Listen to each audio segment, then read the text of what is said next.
Hello दोस्तों, मेरा नाम शिवमणि कुमार है और आज मैं स्टार्ट करने वाला हूँ इंडियन हिस्ट्री, जो कि पूरी तरह डिपेंडेंट होगा लूसेंस के बुक के फैक्ट्स पे। And we all know that Lucent's history is sufficient for most of the competition exam.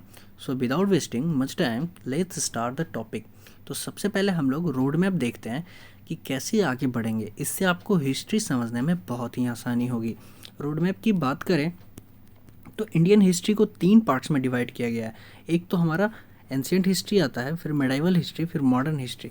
तो जो हमारा एंशियंट हिस्ट्री है वो 2500 बीसी से लेके 750 एडी तक का एक बहुत लंबा पीरियड है, वो हमारा एंशियंट हिस्ट्री में आता है।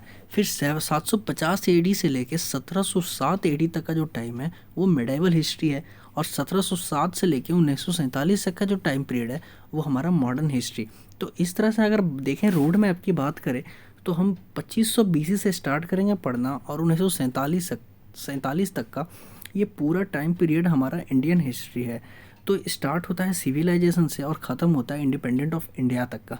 अगर बात करें एंशियंट इंडिया की तो इस 2500 बीसी से लेके 750 एडी तक का जो पीरियड है वो एंशियंट हिस्ट्री है। इसमें हम सबसे पहले सिविलाइजेशन के बारे में पढ़ाई करेंगे, फिर आर्यंस के बारे में पढ़ाई करेंगे, उसके बाद गोल्डन एज जो गुप्ता डायनेस्टी है उसके बारे में पढ़ाई करेंगे।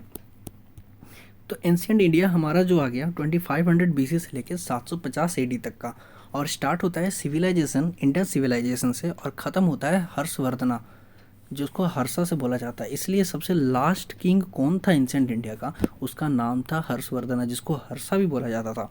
और Gupta dynasty was also a part of ancient India, जिसको गोल्डन एज भी बोला जाता है। अगर सिविलाइजेशन की बात करें तो 4 तरीके का सिविलाइजेशन हुआ करता था उस टाइम। इजिप्शियन सिविलाइजेशन हुआ करता था, मेसोपोटामिया सिविलाइजेशन, चाइनीज़ सिविलाइजेशन और इंडस सिविलाइजेशन। इंडस सिविलाइजेशन की बात करें तो ये 2500 बीसी से लेकर 1750 बीसी तक का टाइम पीरियड हुआ करता था, और इसको 2 तरीके नामों से डिवाइड किया गया। एक तो आर्कियोलॉजिकल पॉइंट ऑफ व्यू से नेमिंग किया गया, दूसरा ज्योग्राफिकल पॉइंट ऑफ व्यू से किया गया।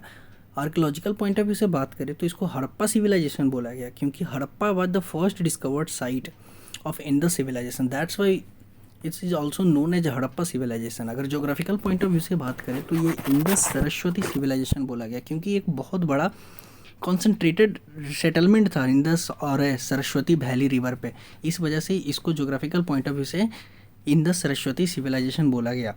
अगर बात करें इंडस सिविलाइजेशन जो सबसे पहला वर्ड कौन यूज़ करा, तो एक स्कॉलर था आर्कोलॉजिस्ट जिसका नाम था जॉन मार्शल, उसने ये वर्ड सबसे पहले यूज़ करा था इंडस सिविलाइजेशन। तो क्वेश्चन आते हैं, who was the first scholar to use the word Indus civilization? The answer will be John Marshall, and it belongs to proto historic age and also known as bronze age. चलिए बात कर लेते हैं edges के बारे में। हमारा जो प्री हिस्ट्री था वो 4 पार्ट्स में डिवाइडेड था। सबसे पहले पैलोलिथिक एज आते हैं, जो कि ओल्ड स्टोन एज भी बोला जाता है, ये 10,000 बीसी से पहले का टाइम है। फिर आता है मेसोलिथिक एज, फिर नेलोलिथिक आ जाते हैं, और कैल्कोलिथिक एज। कैल्कोलिथिक एज को ब्रॉन्ज एज भी बोला जाता है। इसी टाइम हमारा कॉपर का डिस्कवर हो गया। तो पूछेगा कि what was the first discovered metal, तो copper was the first discovered metal. ये कैल्कोलिथिक एज में ही आता है। इसको कॉपर एज भी बोला जाता है और ब्रॉन्ज एज भी बोला जाता है। तो हमने इतना चीज़ पढ़ लिया कि ये time period in the civilization का क्या था, 2500 बीसी से लेकर 1750 तक का आता था।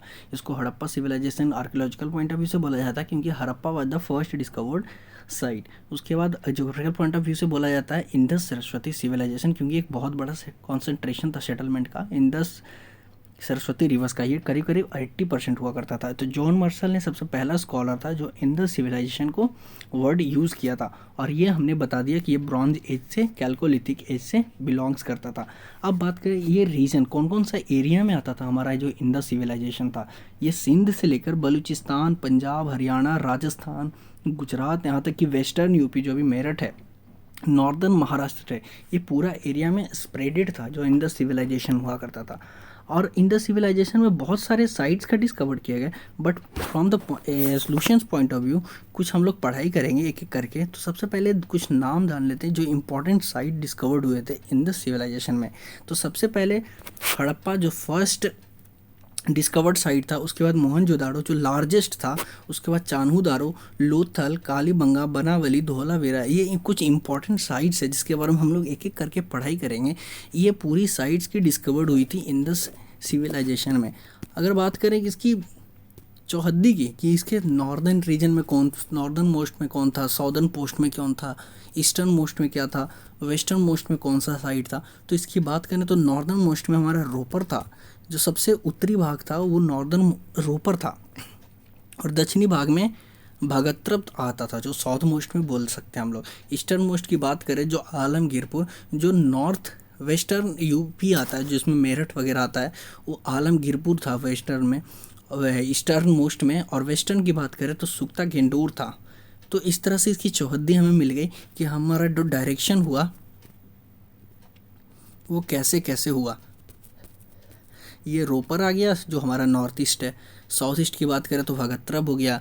अगर ईस्टर्न मोस्ट की बात करें तो आलमगीर की हो गया। फिर अगर वेस्टर्न मोस्ट की बात है सुक्ता गेंडोर हो गया। इस तरह से इसके चारों डायरेक्शन के कौन कौन से साइट्स हुआ करते थे उसका पता चल गया। रही बात कैपिटल क्या थी इंडस सिविलाइजेशन की, तो दोस्त कैपिटल हुआ करते थे। एक तो हड़प्पा जो कि सबसे पहला था सिटी डिस्कवर्ड हुआ, उसके बाद मोहनजोदारो था, ये सबसे बड़ा था, इस वजह से इसको कैपिटल सिटी माना गया।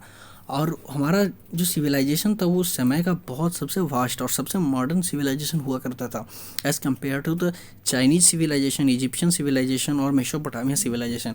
तो उन लोगों से ट्रेड भी हुआ करती थी। तो ट्रेड हमारा जो पोर्ट के थ्रू होती थी, तो कुछ इंपॉर्टेंट पोर्ट्स थे हमारे जिसके थ्रू लोगों से ट्रेड की जाती थी। जैसे लोथल सिविलाइजेशन हो गया, सुक्ता गेंडोर हो गया, आलादीनो हो गया, बालाकोट, कुंटासी, ये सब जो साइट्स हैं यहीं से हमारा जो पोर्ट होता था दूसरे सिविलाइजेशन में।